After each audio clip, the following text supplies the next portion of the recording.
Hey, what's up, y'all? It's your girl, Cash. And I'm your boy, Rich. And together, we're two tired black parents.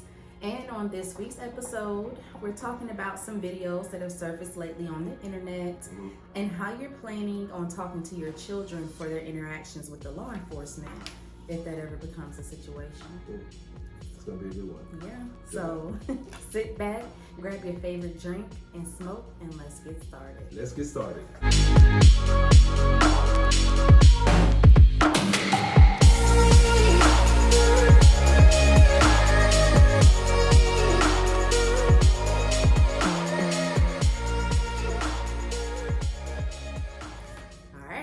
So, babe. Yes, sir. How was your week? My week was good. Okay. It was really good. It went by fast. I feel like after my work from home days, Monday and Tuesday, Wednesday and Thursday, Friday, they just go by.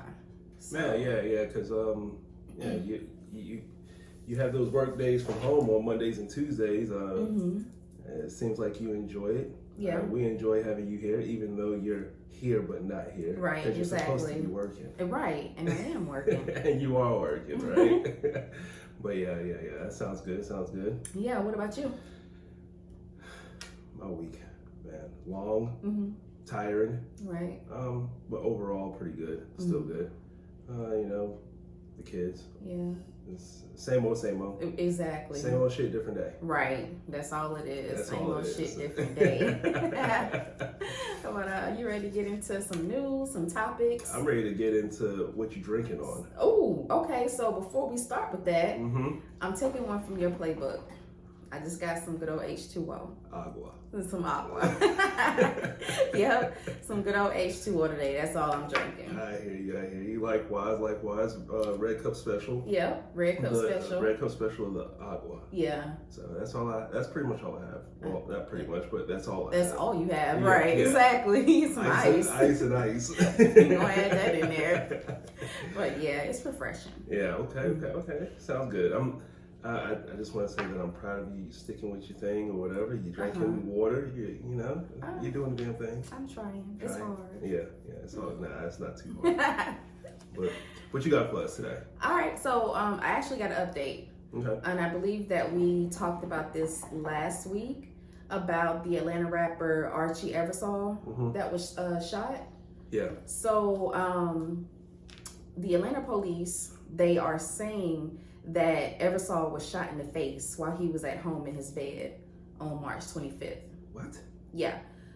They say he was able to make it out of his home and go to that nearby Chevron gas station. That's what I was about to say. Yeah. I thought it was at a gas station. Well, now they're saying that it happened at his home, in his bedroom. His bedroom door was kicked open. Wow. And then they later found him at that Chevron gas station, and they said that he was like in and out of consciousness when police were responding to him. They were trying to ask him, who shot him? Did he see who shot him? And they said that he would never tell them. But later on that day, when police was talking to his brother, Alexander Cross, they noticed that he had blood on his socks. Wow. Yeah, and that he was limping, and Cross said that it was because of a blister on his foot. So whatever came from that interaction with the police, they did arrest him. They found probable cause to arrest him on aggravated assault. Okay. And then after Eversole passed away, they upgraded his charge to murder.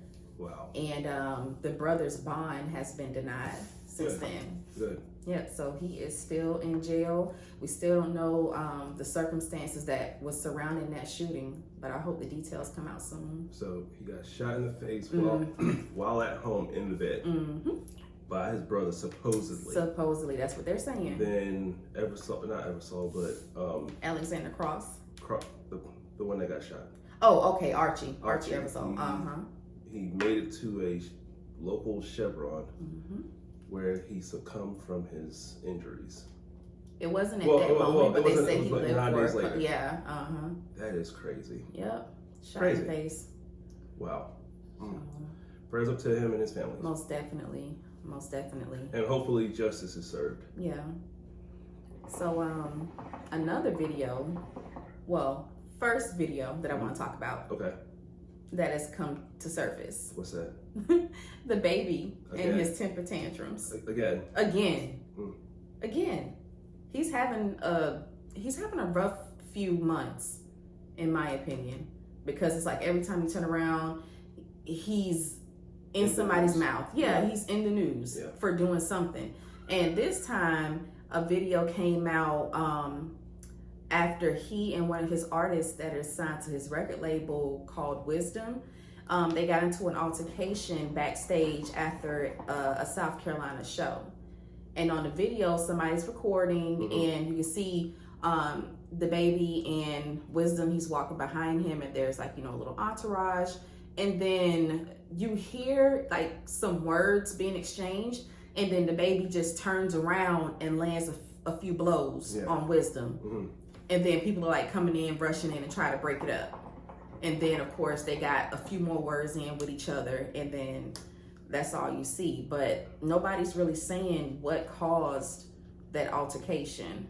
And we don't know if, those two are back cool or whatever the case may be. But the baby, man. At this point in time, it just seems like the baby has some issues, man. You know what I mean? From what I saw, and this is what I saw inside of when I was getting my haircut today, I had to watch it like... Oh, really? Yeah, I watched it like, I guess like 15 times. Yeah. I could not see, like, at first the person that was recorded there were people in the way. Yeah. And then you see the baby walking with his entourage, like you said, and then he swings. But I didn't know where he was swinging and who he was swinging at. Yeah. You know what I mean? So I was like, what in the world is going on here? But you said that the guy was walking behind him. The guy was posted up on the wall. Yeah, he was like kind of like side, like adjacent to him. Not directly behind him. Yeah. But he was adjacent to him. And then in the video, like you see someone who was actually behind the baby. He like kind of ducked, because at first you would think that the baby was going for him, but no. He was going for the other guy that was, adjacent to him. What in the world is going on with Jonathan Kirk at this present moment? You know what I mean? Yeah. Like, everything is bothering him. Everything. So, just like me and Sharon, we talk about all the time, hey, you cannot let anything or what people say or people do interfere with your bag. Right. And right now, it doesn't matter if he goes to jail, prison, whatever, because he has so many cases against him right now. Unsolved cases, I believe. You make it seem like he got bodies on him that they trying to put on him in. No, but remember a few months ago, he got locked up for, I cannot remember what, but they went inside of his hotel room. They arrested him in some state. I can't remember what state it was in, but they arrested him.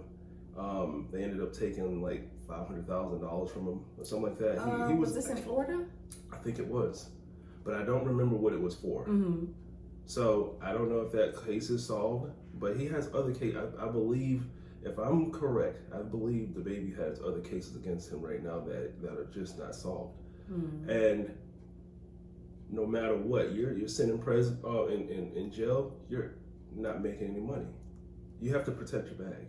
It's not bodies. I mean, he has bodies. We all know that, but those were justified.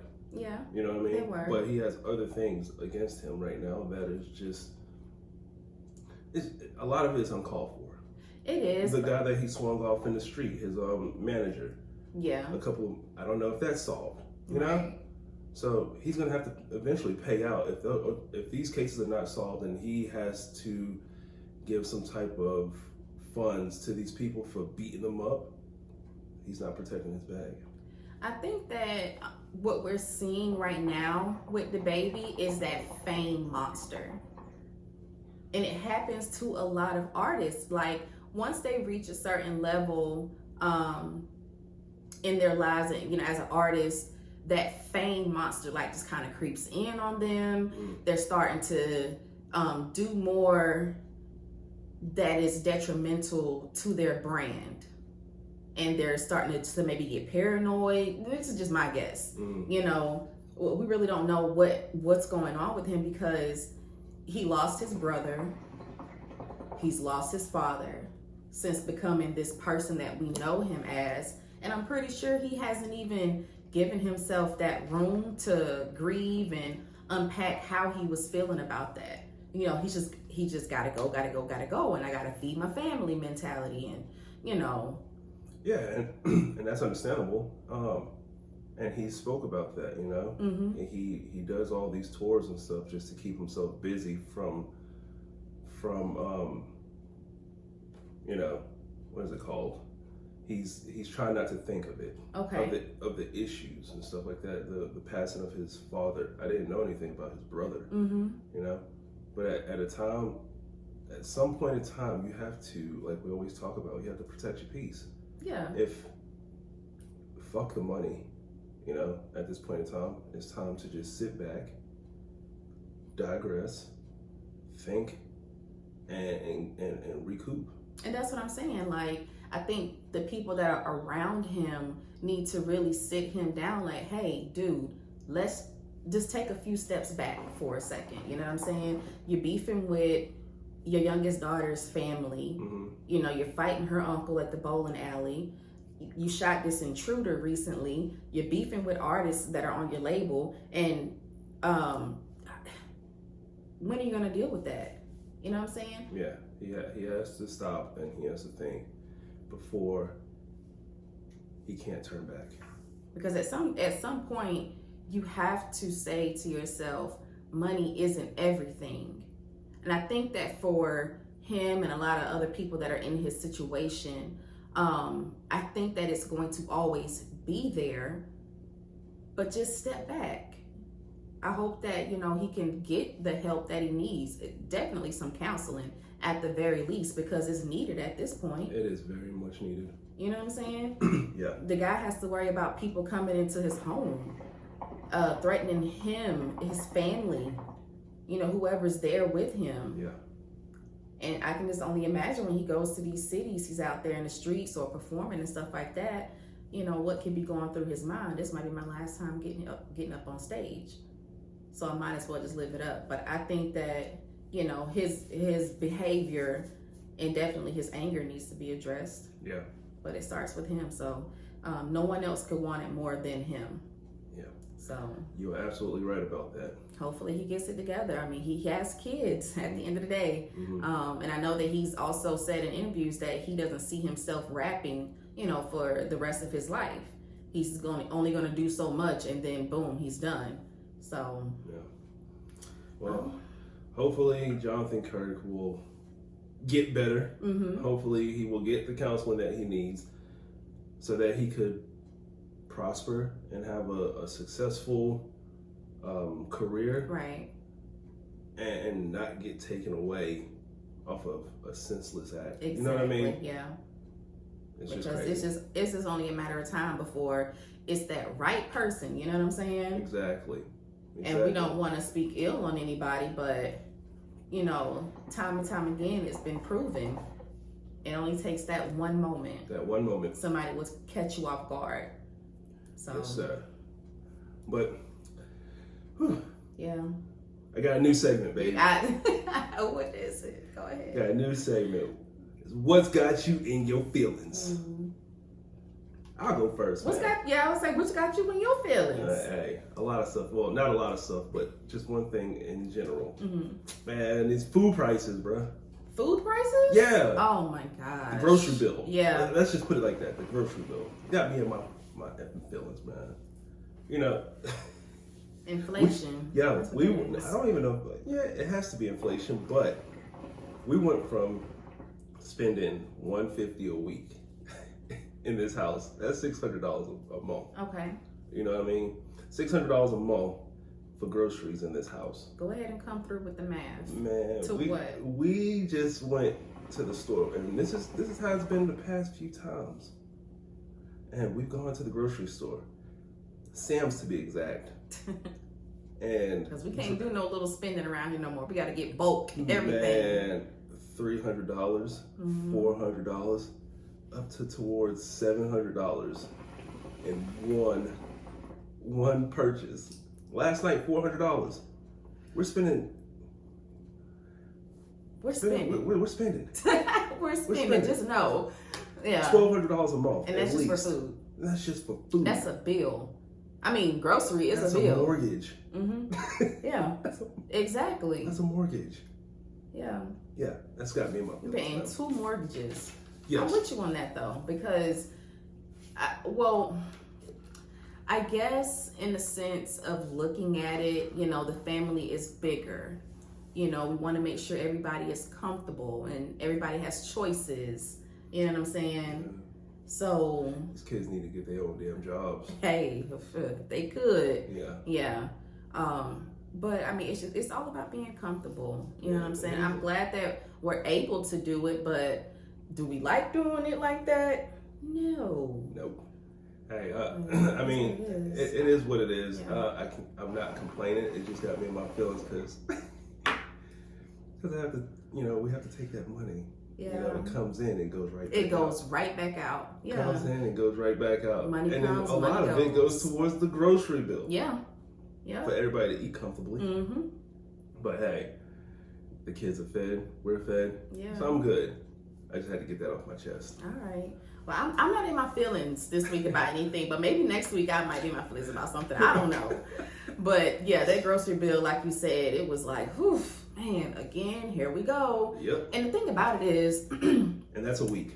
Yeah, that's a week. And I'm going to get back to our topics. But the thing about it is, we tried, and that's big old air quotes, we tried to map it out in the app. Like, okay, let's add this to the cart and kind of see where we're at. And so when we do get there, we're not surprised. Oh my God. We didn't want to spend over 300 yesterday. Right. Nothing over 300. So Nothing. We mapped it out.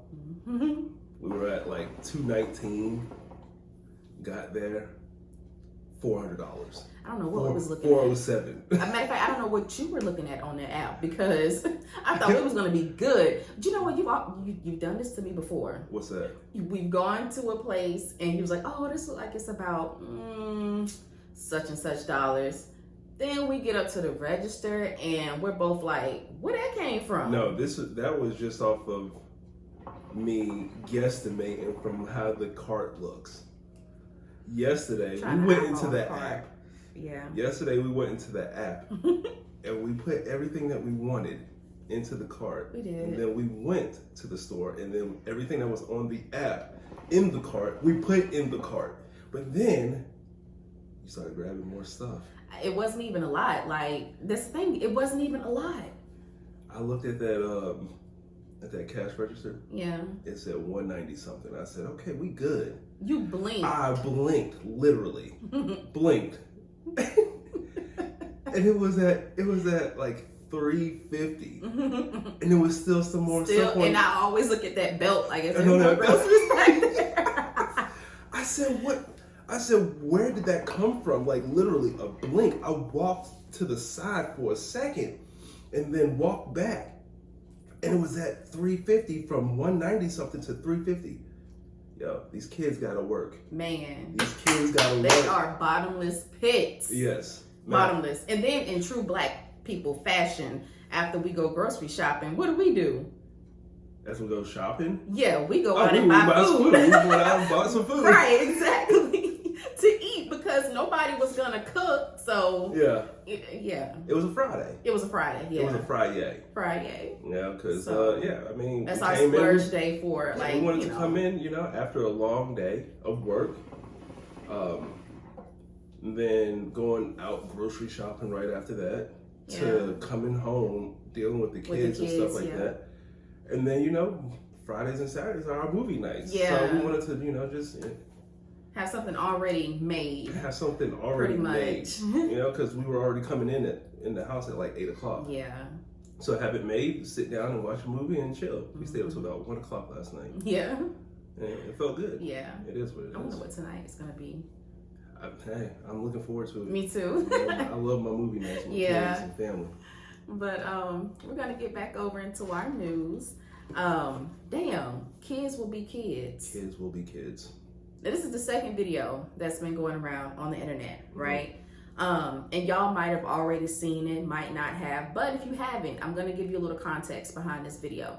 So there are children, they're on this slide on the playground, and there's an older little girl. She's sitting at the top of the slide, and there's a younger little girl who's trying to get down the slide. So let's make it more visual. More visual, a little bit more visual. Okay, a little more specific. All right. So at the top of the slide, there's an older white girl. She's sitting at the top of the slide. And then there's a younger black girl who's trying to come down. So there are other kids, they're behind her, and they're kind of just doing their own thing in the background. And this little girl, she's trying to get around the little white girl on the slide so that she can go down. At every advance the little girl was trying to make to get around her, the older white girl, she was just blocking her, like physically blocking her. She's pushing her, she's trying to wrap her legs around the other little girl's legs. And at the last straw was when the little black girl tried her last move to get around her to get down the slide. The little white girl goes in to bite the other little girl. Yeah. And then that's when you hear the dad like, "Oh, don't you bite my child." And then, cuts off the recording right there. Yeah. Like, but then I started reading the comments. Okay, but I'm gonna let you go ahead and finish up with that. Oh no, that's it. What you got? So I watched the video probably about 4 or 5 times. Yeah, I mean, I had it on repeat. Yeah, so I'm watching the video and I'm like, man, yeah, little girl's out of line for, trying to block her off. And I've had this situation with Juju and other kids at the park, because, I take them to the park sometimes. I've had this issue with that as well. But I tell the kid, hey, move over so my child can come down, Now, going back to the comments, people are like, "Oh man, you let this go on too long," and yeah, that's the main thing. And I would have snatched the baby off the slide. I would have done this. I would have done that. I would have grabbed her by her ankles and this. But then you would have had an assault charge. Damn it! You would have had an assault charge, touching someone else's child. Too many times do we have this issue where people want to take it upon themselves to handle someone else's child. Don't touch my fucking child. One, okay? I understand she's a quote unquote white girl. They were saying she was being a little Karen. She may have been being a little Karen or whatever, but don't touch my child. There's better ways to do that. And another thing, the first thing that irks my nerves is the first thing that you do when there's an altercation or anything else happening, you pull out your phone and you start recording. We have that so many times, but this time it was of a girl, and I'm not defending anyone in this situation, black or white, it doesn't matter. It was a little girl. The girl was probably about 8? She looked like she could be about 8 years old. But in the midst of her trying to wrap her legs around the black girl, she's wearing a skirt. Her skirt is opening. Right. You can see her underwear. Then you post it online for the world to see. That is someone's child. Very true. That is someone's freaking child. You know what I mean? There's better ways of handling it. Hey, your child over there being a little badass brat or whatever, or badass, try to bite my child. Now, if the parent has something to say, then we can handle that shit. Right. We can handle that. But don't go touching no one's child. Don't touch my child, because we're going to have an issue. Right. But at the same time, people were saying, like, where was that girl's parents? Whenever I'm at the park with my kids, I am right there with them. That's another thing. Watch your kids. Please. Stay with them. Don't. Now, if the slide was right there in front of you and there was a bench right there and you're just sitting there, okay, yeah, you sit down, relax, glance up at your child and make sure everything is fine. But if this is a whole park that your kid is in and there's only, walk with them. Yeah. Don't be that lazy. So when I go with Juju or whatever, and Ryan, wherever they're going, I'm there with them watching them. So I don't put this off on nobody in this situation. It's no one's fault. But watch your child while they're at the park. You don't know what might happen. You know what I mean? In the blink of an eye. Shit. In the blink of an eye, our bill went from $150 to $400. to $400. So it can happen. So it can happen. Anything can happen. Exactly. So especially with kids, So watch your kid, man. Please do. What do you think about that situation? So what my thing about the situation is, and I agree a lot with what you said, especially about the recording and the posting, because it was a little girl. She had on a dress, and she's up high on this slide, of course, and her underwear are exposed under that, and then it's posted online. There are so many pedophiles and perverts, predators, you know what I'm saying? PPP. There's so many that are out here, and this little girl is exposed like that. So that is, one thing I have an issue with. And we're not saying that the gentleman who was recording this video took it upon himself to put his hands on the older little girl, but and this is my thing, and I'm gonna tell you right now, I hate parks, okay? And it's not so much that I hate parks, it's that I know that when it comes to other children, not everybody's raising their children the same. Exactly. So when I am reluctant enough to take my kids to the park, I'm on them like white on rice. Mm-hmm. And that's just because of their size, their age, everything. I'm just on them. You know what I'm saying? There's not going to be a time where I'm sitting down on a bench and they're just gone off frolicking at the park with other kids. From a far distance. Right, exactly, from a far distance. No, I'm going to be right there on them. And in this situation with the little girl, because I don't know how long that gentleman had been recording, but I think when he started to see that it was an issue with his daughter coming down the slide, I would have started looking around for that other little girl's mother or parent that was there. Because you're not only hindering my child from enjoying this slide, there are other children who want to enjoy this slide. Yeah, there were other children on that slide. And like I said, I've had this situation happen with Juju at the park.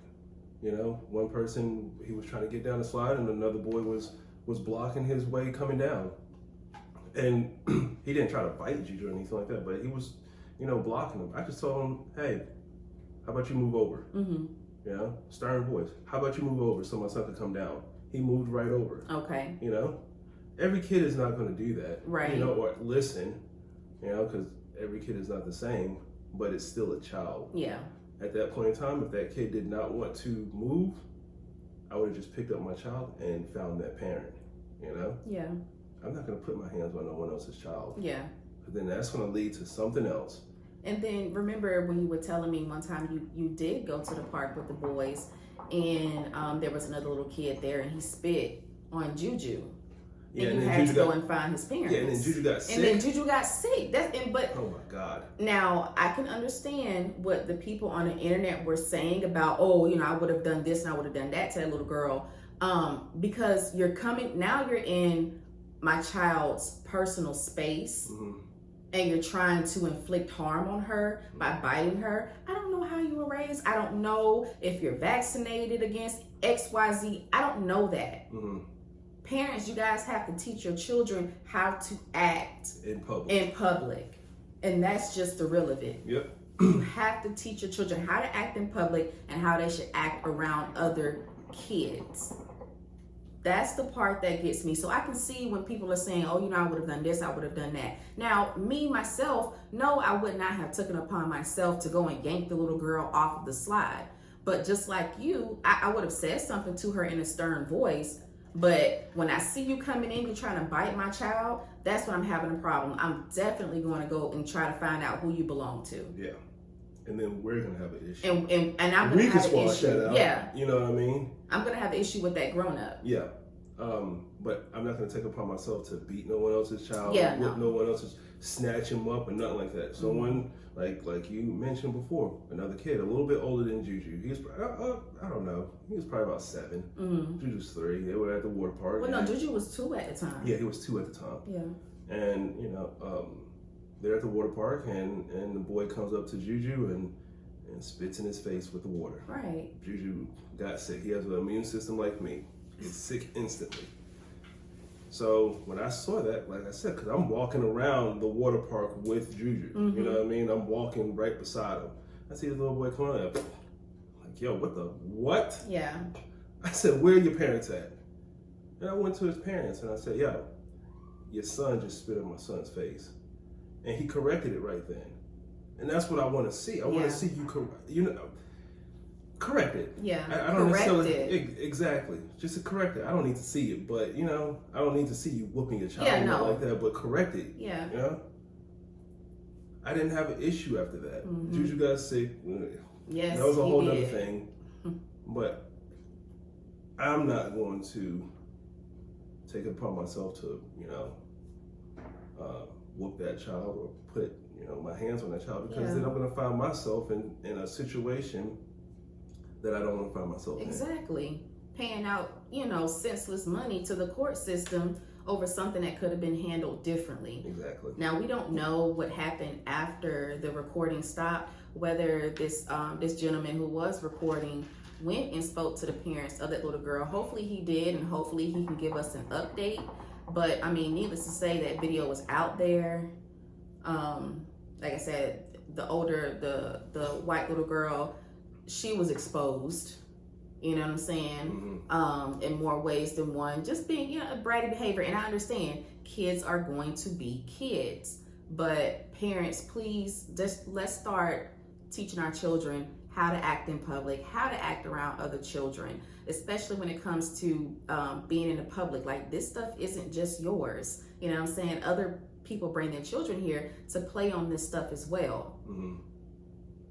Share. What happened to sharing? Shit, that's why we bought our kids their own swing set, because we don't want to go through that. Like, exactly. We make sure that they have enough activities here at home so we don't have to go through that. I mean, and we're not saying that we shelter them, but we expose them to what we want them to be exposed to, at the age that they're at. Yeah. If you all can understand that. But yeah, man, I want to see an update on how it played out after he cut the cameras off. Probably won't get that, but it is what it is. I was just appalled by the comments. That was my main thing. People are gonna come. Oh, I would have did X, Y, Z. And would have done shit. Yeah, you know what I'm saying. Yeah. He was probably gonna sit there and record just like he did, but he's trying to record his child having a good time, and we're all guilty of it. Yeah. So that's probably all he was trying to do. As innocent as that is, not even paying attention to the other little girl that was up there, with her skirt up. And man, parents, when your little girls are wearing skirts, it's just a pet peeve of mine. Put some shorts on up under that, some tights, some shorts. Yeah. You know what I'm saying? Because little kids, they're gonna be little kids. They're not gonna be worrying about crossing their legs and stuff like that. Just put them on some shorts. That's a pet peeve of mine. When I see little girls like that and they just bare. Yeah. So, yeah. Okay.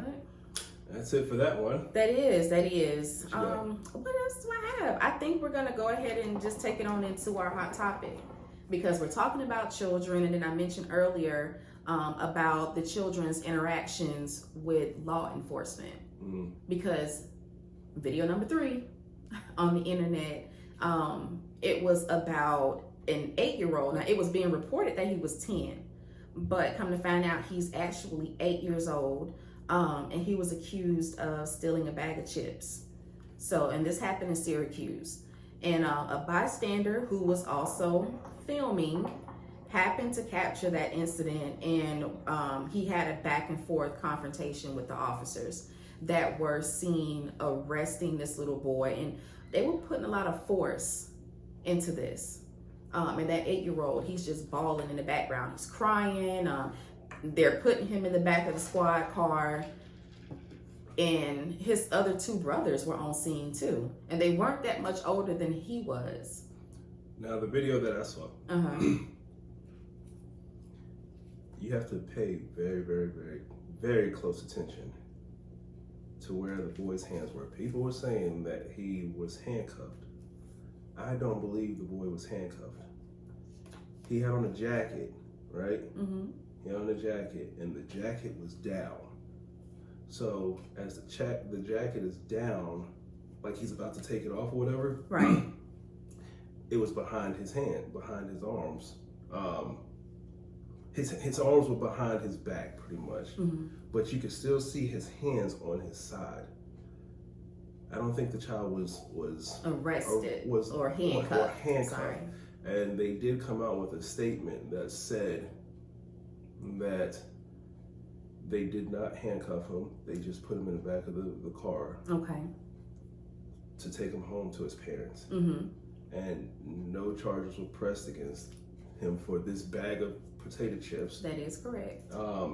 And they just dropped him off at home. Yeah, dropped him and his brothers off at home after speaking to their father. Now, the Syracuse Police Department, they did issue a statement that defended those officers' actions, and they called it Policing the Community 101. So I want to stop right there because you got some experience when it comes to this. Policing the community. Yeah. What is that about? Well, from my... this is going to be my first time ever talking about this, but since y'all know it's a little bit more, I was a cop for, 9 years, I think it was. Then I worked for a DA's office as an investigator. Now, community policing, what'd you say? What policing? Policing the community. Policing the community policing.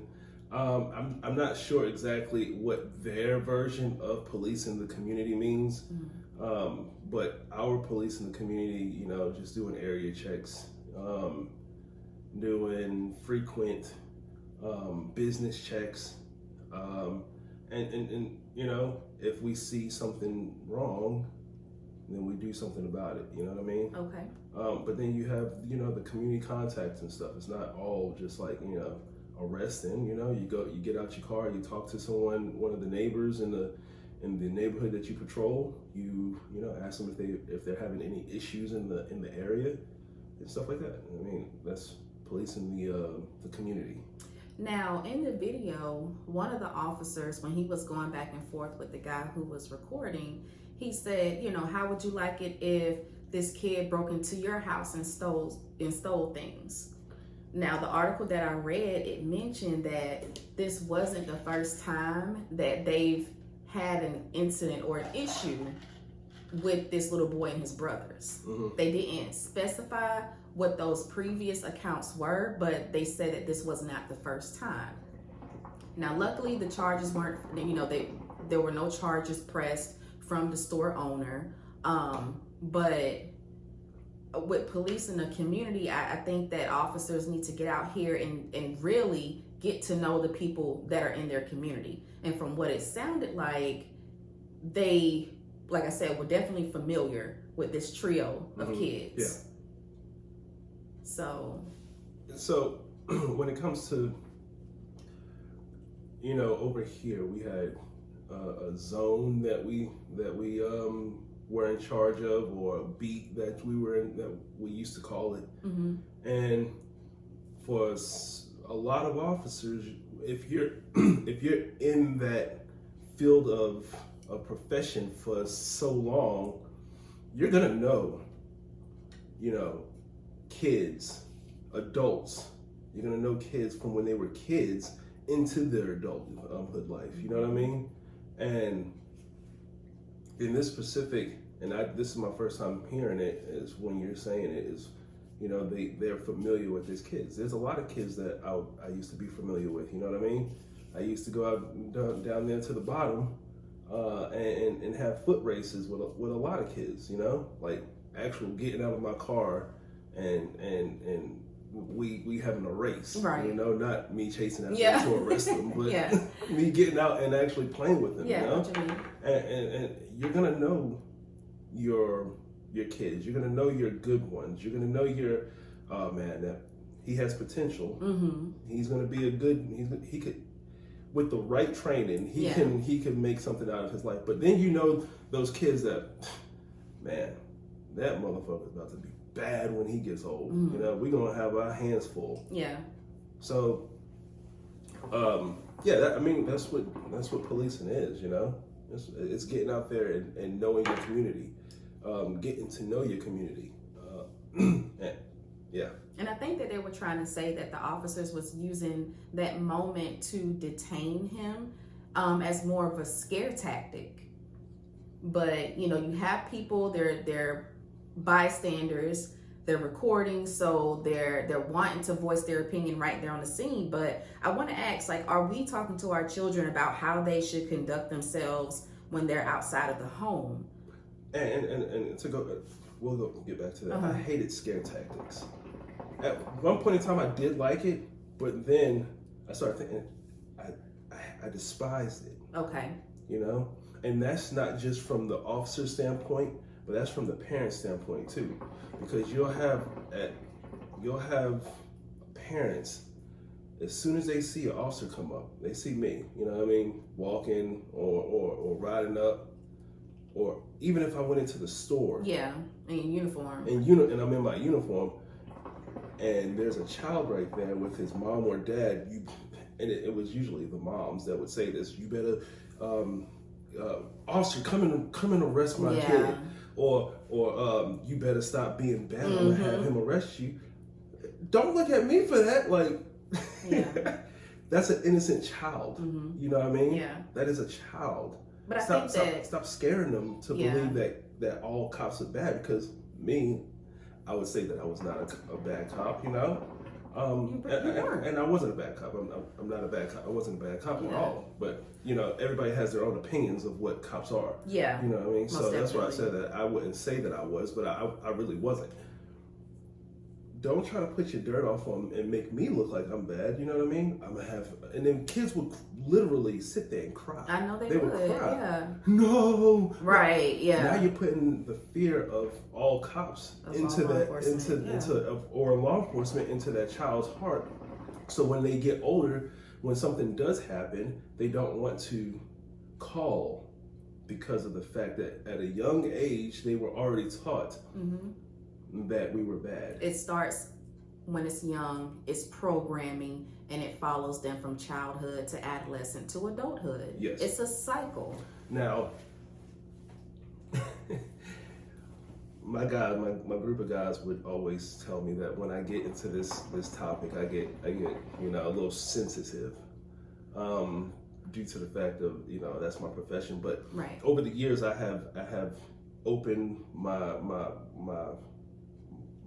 thought process, how I look at both sides of the spectrum, from a civilian standpoint and from a law enforcement standpoint. Yeah. So this is just how we're speaking about it on this point. Now, when you went back and you said something about the officers said, how would you like it if he broke into your house and stole some stuff? That was a valid question. Mm-hmm. In my eyes, that's a valid question. Yeah. Because I'm going to teach our kids at a young age, keep your hands to yourself, keep your hands from stealing shit out of if it's not yours, don't touch it. Mm-hmm. Because at the end of the day, yes, it was a bag of chips, but let's look at it in a bigger spectrum. Right, okay. It was a bag of chips. No harm, no foul. Mm-hmm. Okay, that man said he would pay for the chips. Yeah. Right, 30-cent chips, you know? All fine and dandy.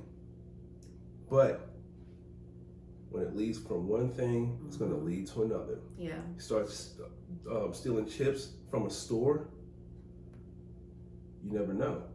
it can lead up to him breaking into houses. So if he breaks into this house, what you gonna do then? Yeah. If we're not correcting exactly the issue when it first starts. And I think that was the intent behind that officer's statement. Yeah. Exactly. If we don't correct it now, then when? Because I think so many people, they have a pseudo notion of the police. They want the police to raise their children. Or schools. Yeah, teachers. They want them to raise, their children, but it starts at home. Exactly. It's all about programming and what you put into that child. Now, that's not to say that child's parents, father, mother, whatever the case may be, is not teaching them right from wrong. Yeah. Because you can raise your child right all day. Well, that's another thing that and we have so much to talk about. Yeah. Because at the same time, you're also a product of your environment.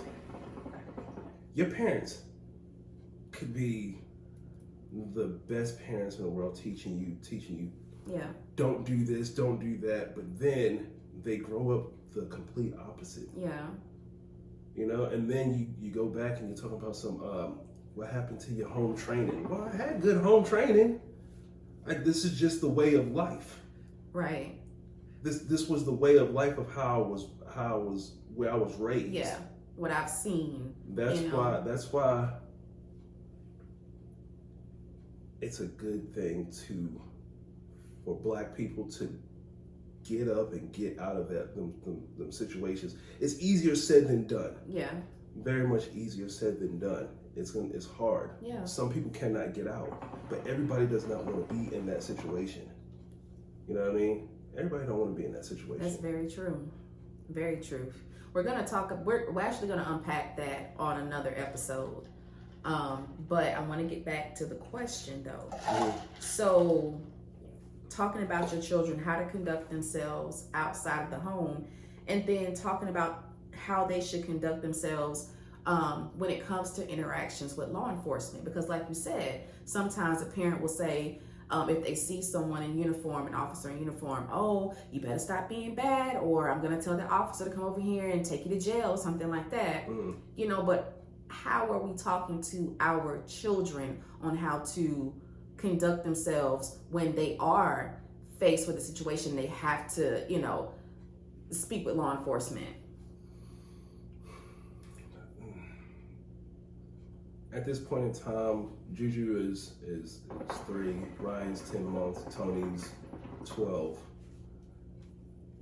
I have not yet spoken to them of how to conduct themselves when it comes to police. I need to. And that was going to be my next question. Like, at what age do you think that it is I need to. Appropriate? Especially since we have a 16-year-old, well, now we have a 16-year-old living with us, you know what I mean? That is going to be a focal point in this house of how to conduct yourself, because a lot of people want to say, I should have a way of conducting myself for the man or whatever. Yes. If you want to make it out of that situation, I'm not going to say that if you want to make it out of that situation alive, but my whole thing is when it comes to like traffic stops or something like that, because that's pretty much where you're gonna have first contact. Contact. If you want to make it out of that situation alive, you have to comply. You don't want to have court on the side of the road. Now, to answer your question, I think that right around this time, this age, with Tony being 12, 10, 11, and it probably differs in different situations or different states, because up here, right, we either take the kids to school, they get picked up, or they ride the bus. But then they have school resource officers too, so they need to know they at a young age. Yeah, and that's with not 10, just 11, law enforcement, 12. but a person of authority. Yeah, but if you're out north, a lot of those kids, they walk to school. Yep, they take public transportation. They take subways. They take public transportation, Yes. subways, buses. Public buses, yeah. So would say as soon as your kids are hitting grade school, when they're able to walk by themselves to school, ride public transportation. In our case, like I said, like we said here, they have resource officers in the schools. Yeah. So they're in contact with them. So at that point in time, grade school, start talking to them about it. Yeah. And how they should conduct themselves. Now, a lot of people probably get backlash off of saying conduct themselves, because a lot of people are like, oh, so you want me to bow down or and it's not about bowing down to the man. Not in my opinion. It's not about bowing down. It's about getting out of that situation safely. You feel what I'm saying? Yeah. We know how today's society is. Right. And the relationship between communities and law enforcement is strained, especially the Black community. Yes. So you're willing to let your mouth write a check your ass can't cash. Yeah. You know what I'm saying? Versus you getting out of a situation, like you said, alive. Yeah. In some cases. Exactly. So sometimes you just gotta sit and swallow that pride, and there's always a place to fight it, and that is not on the side of the road. Mm-hmm. That is not right there in front of that officer, wherever you are. Fight it in court. Yeah, most you definitely. will have your day. Yeah. You feel what I'm saying? So for kids, especially for that kid right there that we're speaking about, there's ways that I probably would have handled it a little bit different. You know what I mean? And there's ways that I did, from the video that I saw, there was nothing wrong with that video. Okay. If it was used for a scare tactic, no, because now you're dealing with that child's psyche. Yeah. Psyche, like you just said. Yeah. So if he roughed him up, people are going to watch that video and see it, interpret it a little bit different. Each person's going to interpret it different.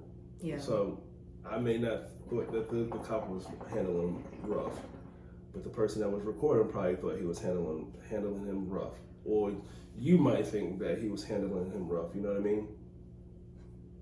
Everybody has a difference of opinion. Yeah. So if that was the case, I don't know.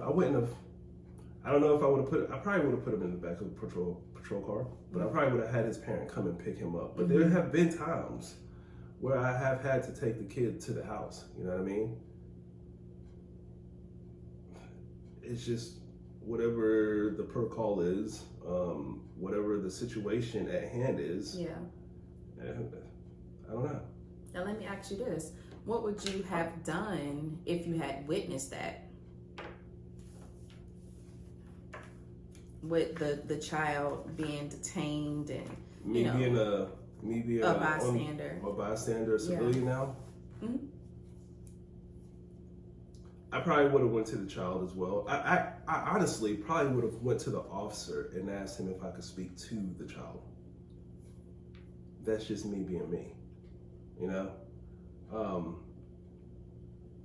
would have told the officer that, I was a ex-officer or whatever, and if I could, speak to the child, and I would tell him, just calm down, calm down. Yeah. Don't make this any worse than what it is. This is what the officer's gonna do. I probably and the way that this how society is built right now, it's probably necessary for people to for encounters like this, for people to take out their video, and video cord. Yeah. It is, because you never know what might happen. Like the little kid in the park. Right. They got shot for brandishing out a fake gun. Yeah. So yeah, I probably would have taken out my phone as well and started recording. But I would also go and speak to that child. He needs to see an example. A black man speaking to a black child.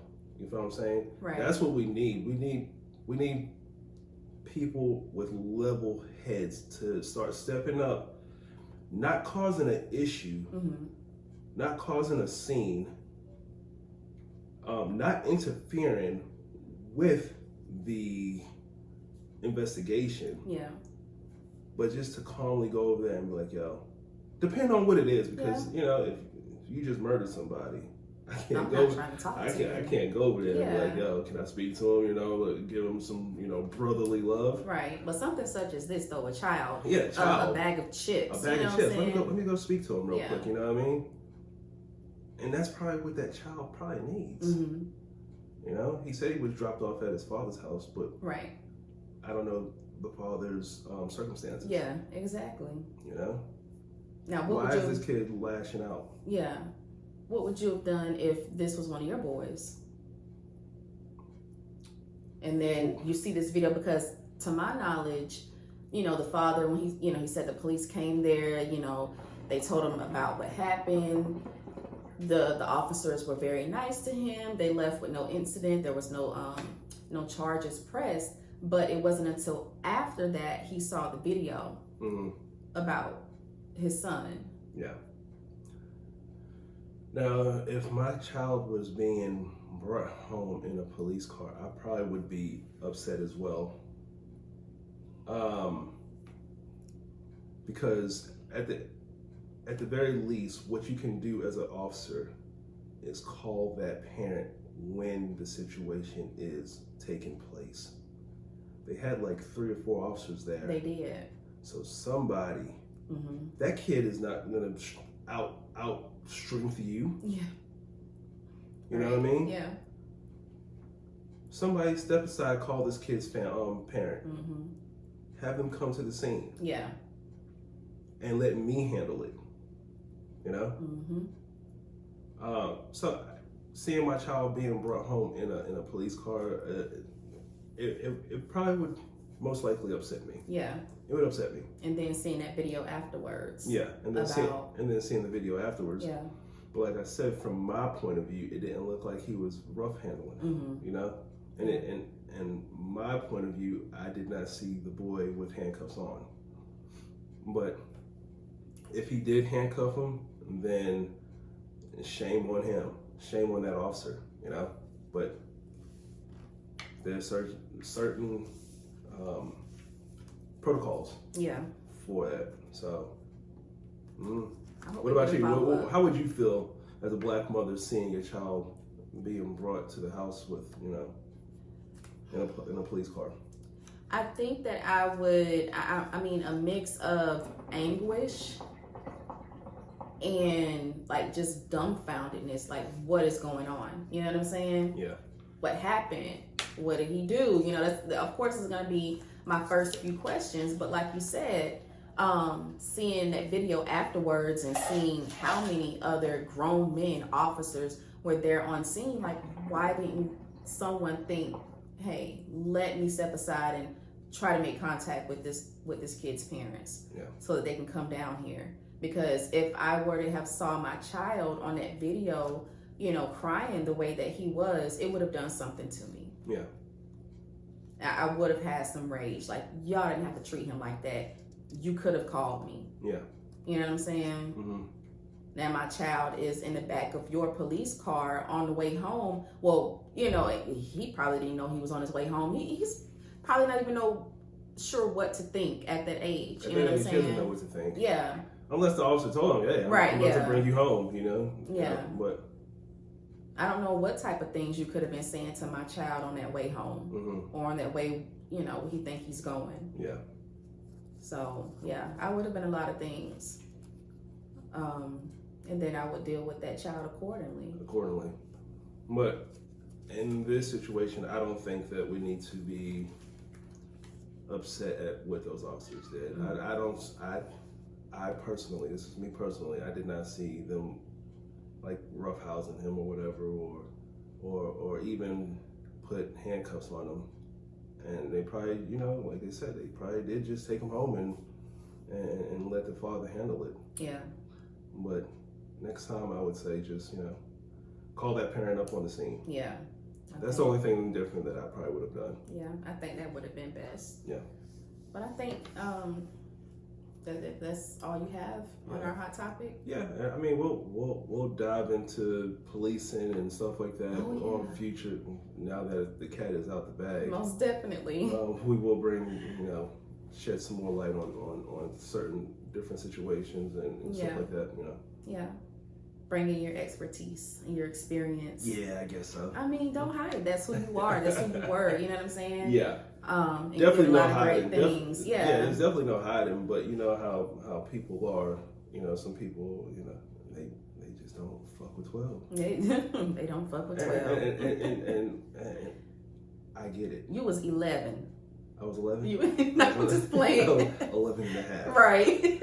No, but I also get it. I also get why, because I've had conversations with why people don't mess with the police. I've had conversations with, I've arrested numerous people in my career. And I wouldn't just leave that ride to the jail as a silent one. Sometimes I would, sometimes, they ask me to, play their favorite song. So they listen to their favorite song on the way in. Be all awkward. And I would give them, I would let them listen to their their little favorite song. Right. But a lot of times we had conversations, like we had in-depth, hey man, that fight we got into back there at the bar. You know what I'm saying? Yeah. Or I had one guy. He was like, "Man, you fast on your feet, bro. Like, you were good. You caught me, bro. You did the damn thing." I was like, "Yeah, bro. I know." Right. But we had conversations. You feel what I'm saying? We had conversations like, "Yo, why are you doing the stuff that you're doing?" And I've had multiple conversations with multiple people on that level. Yeah. So I know why a lot of people just don't mess with, 12. 12. Yeah. Or the cops. Yeah. But we'll dive into that. Yes, a little later. But I want to take us to our listener question. We got another one. Yep. All right. Becca is back for a repeat. Yes, Becca in Bottle. Make sure you guys check out her podcast.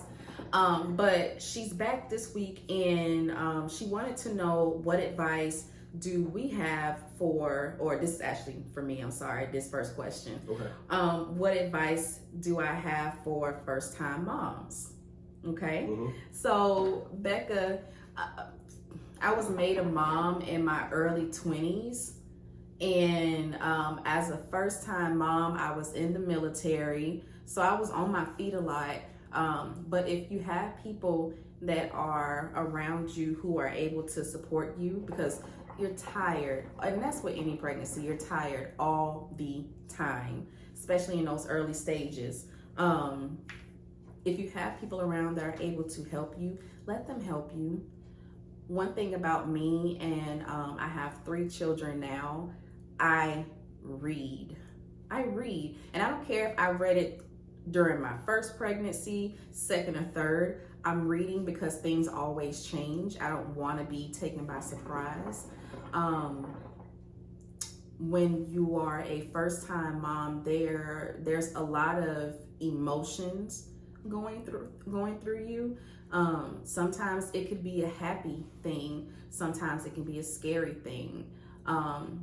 I think that we're all nervous whenever we're growing this human being inside of us. So it's important to take time out for you as well.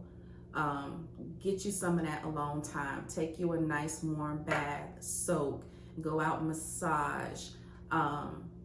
Just kind of go off to yourself so that you can have that me time, because your body's changing in so many different ways. As you prepare this new life. But I think that's some of the best advice I have as far as being a first-time mom. And if you have older people around you or just friends who have children and this is your first,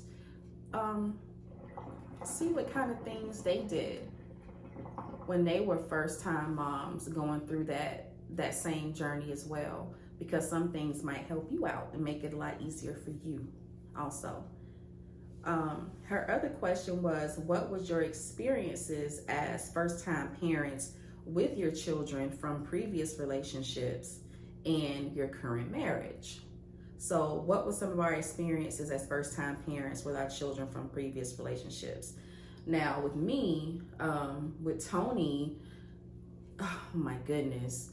So there's no parent handbook, okay? And like I said, I had him in my early 20s. So I was at a stage in my life where I thought I knew everything. So I'm like, man, having a baby is gonna be a breeze. A breeze. Boy, was I ever wrong. I was so wrong. My experiences, I'm gonna tell you, it made me a better mom, who I am today.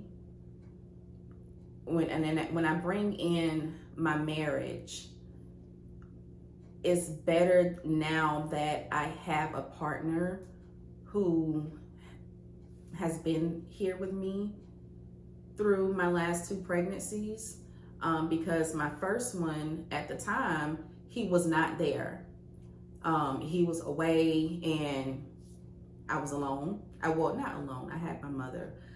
She really babied me. So that's why I said, if you're a first-time mom, if somebody's there to help you, let them help you, because you're tired and you don't know what to expect. But it was a scary experience for me, being a first-time mom, because I did not know what to expect. But you know, I'm reading all of these books and I'm like, okay, I think I got this. This is gonna be easy. But when that child actually gets there, that's when the real panic starts to set in. Everything in them books is just different. Yeah, pretty much. Like, I'm not gonna lie, that's when the panic, started to set in. Like, whoa, okay, so this is actually happening.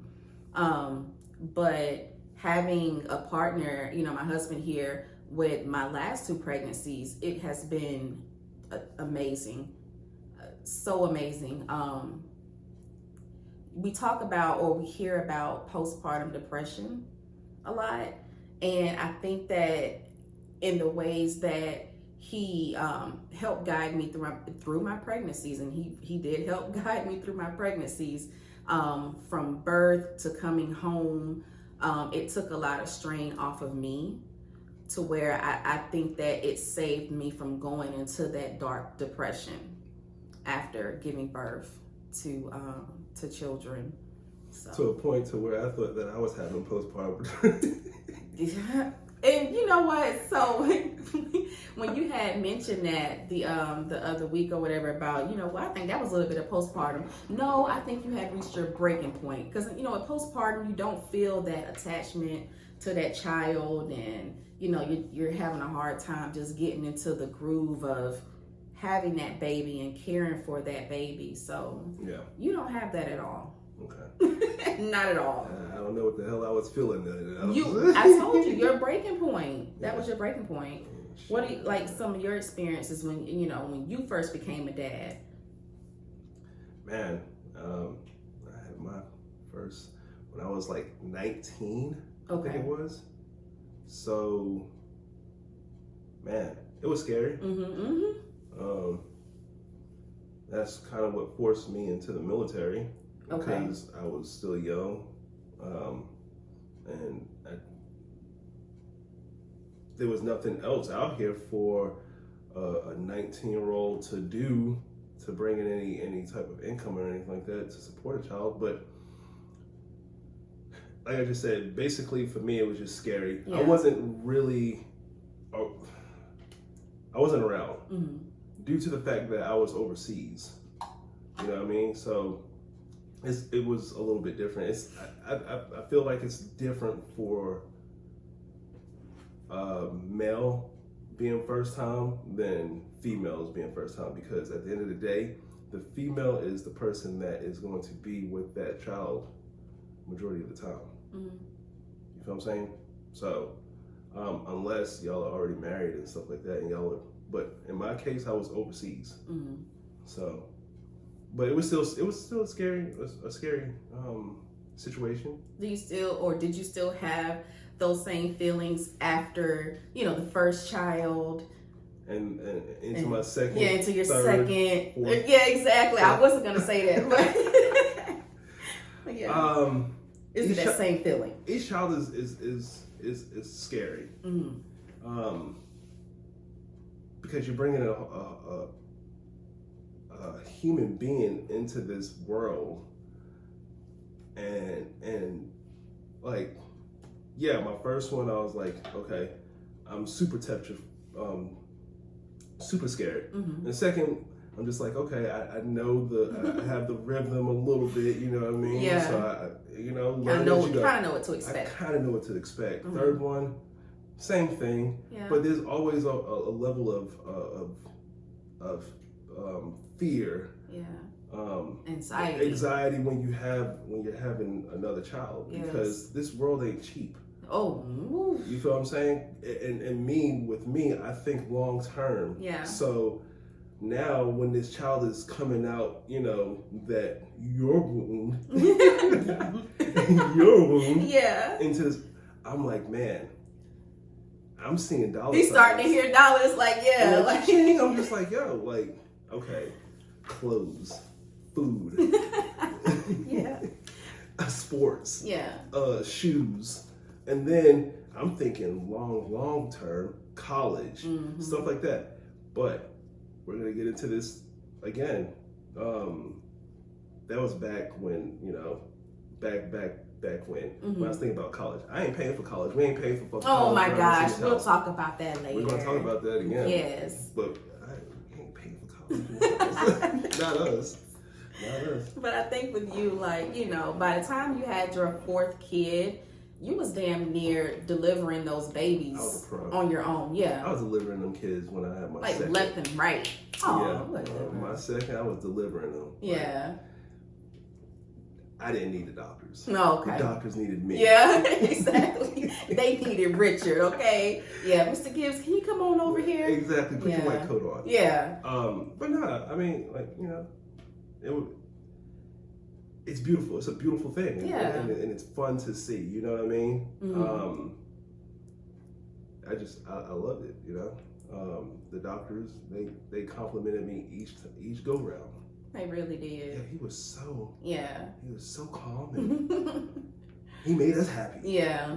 Yeah. All right, cool. He be trying to help the nurses out and stuff. And they go, we got it, you know. Move him out the way. Yeah, Let me handle this. My OB loves him. Yeah.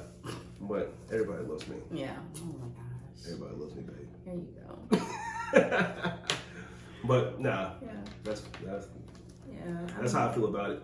It definitely does help, Becca, though, to get back to your question, to have a parent or a partner, whether you guys are married or just in a relationship or have agreed to, hey, look, we're not going to be together, but, we're going to co-parent and be there for the sake of the kid, if you guys are in a good space with each other. Yes, you definitely have and to you're be on the same page, yeah.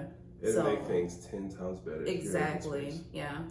But for me, I know I'm a reader, and I like to know what to, expect, in a way. Even though this last labor, it threw me for a loop because it just happened so fast. Yeah, it was. But she was in the bathtub, man, and she was delivering. And I was like, yo. Jeez. Memories, man. We on I-20 trying to get it, but on I-20, I'm telling you, 90 miles an hour plus. Man. But yeah. Nah, I'm just playing for all those listen. I don't need y'all listening on in here and talking about that. Okay, you going 90 miles an hour? Fuck that shit. But with the hazard lights now. Yeah, but with the hazard lights on. That was our experiences. So Becca, thank you again for listening and for your question. Do you got anything else before we head to our wind down? I do not have anything else. Okay, all right. You ready to get to it? I am. All right. You want to hold that? My wind down for today. All right. My wind down. Short and simple. We need to accept that Oh my God. Hold on. Tongue tied. Let me try this again. Okay. We need to accept that we won't always make the right decisions. That will screw up royally sometimes. Understanding that failure is not the opposite of success, it's part of success. Okay. You want me to read that again? I do. All right. Man, I got this. Hold on. All right. So we need to accept that we won't always make the right decisions, that will screw up royally sometimes. And then we need to also understand that failure is not the opposite of success. It's part of success. Okay. I like that. Yeah. Yeah. So basically, when we think of success, you have to fail. You have to fail in order to succeed. You have to land on your ass at some point in time to succeed. Nothing ever comes easy for no one. You know what I mean? Yeah. It never. If shit comes easy for you, you don't deserve. Well, I'm not gonna say that you don't deserve it, but it may not be for you. It may not be for you. Yeah. Challenge yourself. Yeah. Challenge yourself. Yeah. Because a lot of times, we're afraid to step out of our comfort zone, and then we're afraid of failing. I know that I grapple with that a lot, stepping out of my comfort zone and failing. Because I feel like I should get everything right the first go round, but you're right. Yep. You got it. Without failure, there is no success. Yep. So that was my wind down. It was perfect. Just be prepared. If you want to succeed, be prepared to fail. It may take one. Well, it may not take one. It may take two. It may take three. Shit, it may take 100 times for you to do. Keep at it. You're gonna fail. Failure is part of success. Well, Steph, thank you, babe. Well, I think that about does it. Do we have anyone we like to shout out? I want to shout you out today. Okay. What about the love of my life? The yin to my yang. Okay. All right. Keep going. Yeah. The apple of my eye. Flattery will get you everywhere. The mother of my children. Yes. I just want to give you a shout out. So Thank I love you, baby. Thank you. I love you too. Thank you. That's my shout out for today. Now, where's my coffee? Where's your coffee? Yes. You listen to these episodes every single day, so we got $400 worth of groceries in here. Okay. I better go find some coffee, right? Find some coffee. Yeah. Nah, I got you. No. So I don't have any shout outs, but I do want to send some coffee to Tanisha's way. Yeah. She done had a week, you know what I'm saying? But she's been, like I said, she's been doing a damn thing here lately. She's getting ready to graduate next month with her bachelor's. And she just got another award with the Alpha Kappa Mu. I got to check on that. She just got an award the other day that she sent me and she told me about. So I'm going to check on that. I'm probably saying it wrong, but I can't get to my phone right now. But just want to send her some coffee because, I mean, she's managing a whole team of people and trying to train people and get them together and keep them on the right path, and the kids getting ready for graduation. So it's a lot, you know what I'm saying? She's definitely burning some midnight oil. So I just want to send her some coffee, set her up with some. Good job, Tanisha. Good job. Yeah, but that's it for me. Oh, I got one more. Oh, what's up? You peaches to my cream. Oh, okay. Thank you. Oh, you sit over there thinking about that one. Oh, yeah, thinking, man, thinking. All right. But I believe that concludes our show for today. Okay. Right? Yeah. We done? We done? Yeah, we done, man. Okay. Hey, another successful one, right? Yeah, I'm ready for movie night now. Yeah, hell yeah. Well, we appreciate y'all for sticking with us on another episode. Once again, I'm one of your hosts, Rich. And I'm Cash. And together we're two tired black parents. Hey, y'all have a prosperous week. Y'all take care. Peace.